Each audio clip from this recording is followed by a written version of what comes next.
Last class లోపల పరాగ సంపర్కం వాటి లోపల రకాలు చూసాం.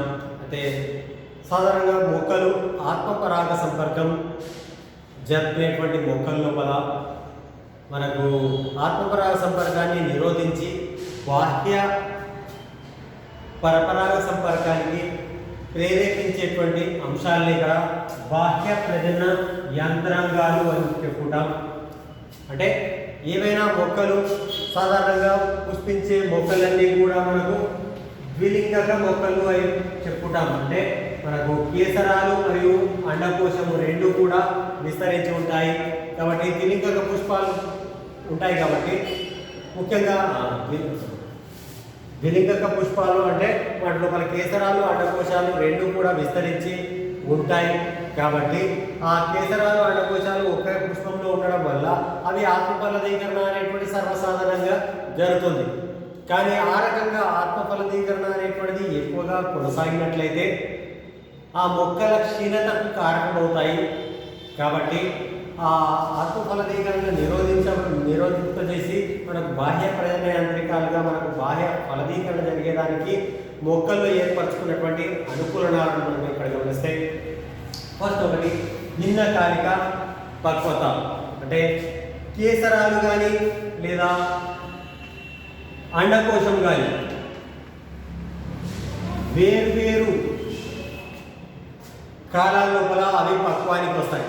అదే కనుక ముందుగా మనకు పరాగకోశాలు పక్వానికి వచ్చాయి కానీ కీలాగ్రం అనేటువంటిది పక్వానికి రాలేదు అనుకుంటే, ముందుగా పరాగకోశాలు పక్వానికి వచ్చి విడుదలైనా కూడా కీలాగ్రం పక్వానికి రాలేదంటే అలాంటి స్థితిని పుంభాగ ప్రథమోత్పత్తి అంటాం. మనకు సూర్యకాంతం మొక్క లోపల మనం గమనిస్తాం. అదే మనకు కీలాగ్రం కనుక మొదటగా పక్వానికి వచ్చినప్పుడు మనకు పరాగకోశాలు అనేటువంటి విడుదల కాలేకపోతే దాన్ని మనం శ్రీభాగ ప్రథమోత్పత్తి అని చెప్పుకుంటాం. కీలాగ్రము పక్వానికి వచ్చిన పరాగకోశాలు ఇంకా విడుదల కాకపోతే అలాంటి స్థితిని శ్రీభాగ ప్రథమోత్పత్తి అంటాం. ఎగ్జాంపుల్ దతుర, సోలానం లాంటి మొక్కల లోపల శ్రీభాగ ప్రథమోత్పత్తి అంటే కేసరాలు లేదా అండకోశంలో ఏదైనా వేర్వేరు కాలాల లోపల అది పక్వానికి రావడం వల్ల కూడా ఆత్మఫలదీకరణ అనేటువంటిది నిరోధించబడుతుంది. ఇంకొక రకం మనకు ఆత్మఫలదీకరణ నిరోధించబడేటువంటి అంశాల లోపల మనకు హెర్కోగమి అంటే మనకు కేసరాలు మరియు అండకోశం అనేటువంటిది వేర్వేరు దిశలో కానీ లేదా స్థానంలో కానీ, ఎగ్జాంపుల్ హైబిస్కస్ మందార తీసుకోండి. మందార లోపల పరాగ కోశాలు అనేటువంటి దిగువన వైపున ఉండి ఇంకా కీలాగ్రం అనేటువంటిది కొన భాగం లోపల పై వైపున ఉంటుంది. దానివల్ల ఆత్మఫలదీకరణ అనేటువంటిది నిరోధించబడుతుంది. ఈ పరాగకోశాలు కీలాగ్రాన్ని చేరాలంటే కష్టమవుతుంది. అంటే వాటి వేర్వేరు దిశల్లో లేదా వేర్వేరు స్థానాల లోపల మనకు అమరి ఉండడాన్ని మనం హెర్కోగమి అంటాం.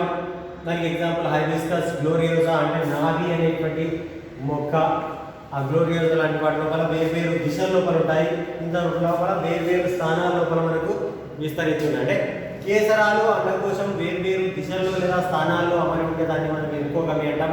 హెర్కోగమి వల్ల మనకు ఆత్మఫలదీకరణ అనేటువంటి నిరోధించబడుతుంది. ఇంకా నెక్స్ట్ మూడవ యాంత్రికంగా మనకు భిన్న కీలత అని చెప్పుకుంటాం. కొన్ని మొక్కల లోపల మనకు పుష్పాల లోపల కీలం అనేటువంటిది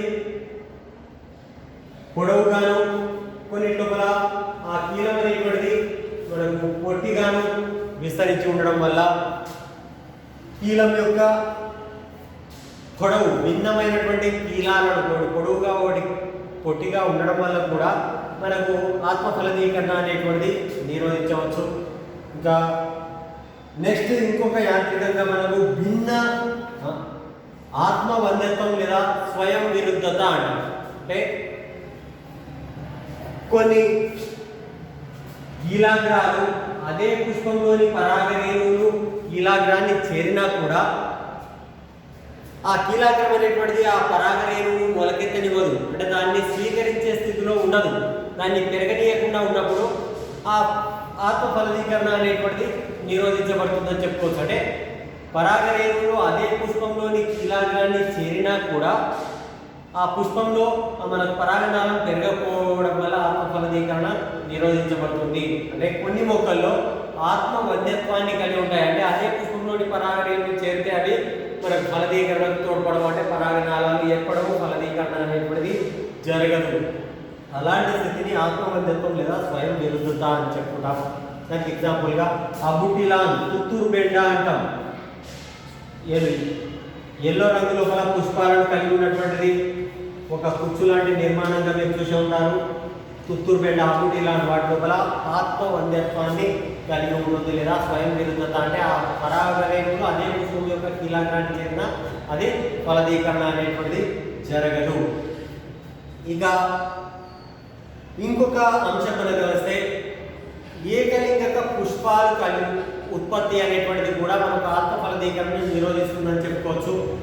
అయితే మనకు ఆముదం, మొక్కజొన్న లాంటి మొక్కల లోపల ఏకలింగక పుష్పాలున్న స్త్రీ పురుష రెండు పుష్పాలు వేరు స్థానాల్లో ఒకే మొక్క పైన ఉండడం వల్ల ద్విలింగాశ్రయ స్థితిని కలిగి ఉండడం వల్ల మనకు ఆత్మ ఫలదీకరణ నిరోధించవచ్చు లేదా ఆటోగమి నిరోధించవచ్చు. కానీ ఏకవృక్ష